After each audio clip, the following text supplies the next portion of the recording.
നിവിൻ പോളിയെ പ്രധാന കഥാപാത്രമാക്കി ഡിജോ ജോസ് ആൻ്റണി സംവിധാനം ചെയ്യുന്ന പുതിയ ചിത്രം പ്രഖ്യാപിച്ചിരിക്കുകയാണ്. മലയാളി ഫ്രം ഇന്ത്യ എന്ന് പേരിട്ടിരിക്കുന്ന ചിത്രത്തിൻ്റെ അനൗൺസ്മെൻറ്റ് വീഡിയോ ഇന്ന് പുറത്തുവിട്ടു.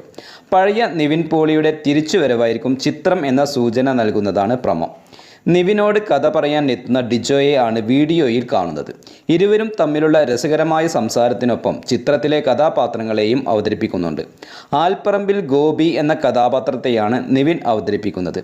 കോമഡി പശ്ചാത്തലത്തിൽ ഒരുങ്ങുന്ന ചിത്രത്തിൽ ധ്യാൻ ശ്രീനിവാസനും പ്രധാന വേഷത്തിലെത്തുന്നുണ്ട്.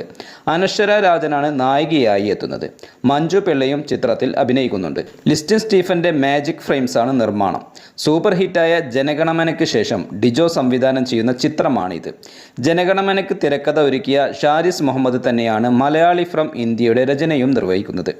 ജോക്സ് ബിജോയാണ് സംഗീതം നിർവഹിക്കുക. എന്തായാലും നിവിൻ പോളി ആരാധകർ ആഘോഷമാക്കുകയാണ് പ്രൊമോ വീഡിയോ. പഴയ നിവിൻ പടം കണ്ട ഫീൽ എന്നാണ് ആരാധകരുടെ കമൻറ്റുകൾ. നിവിനും ധ്യാനും ചേർന്നാൽ കോമഡിയുടെ ഉത്സവമായിരിക്കുമെന്നും ആരാധകർ പറയുന്നുണ്ട്. എന്തായാലും നമുക്ക് കാത്തിരുന്ന് കാണാം.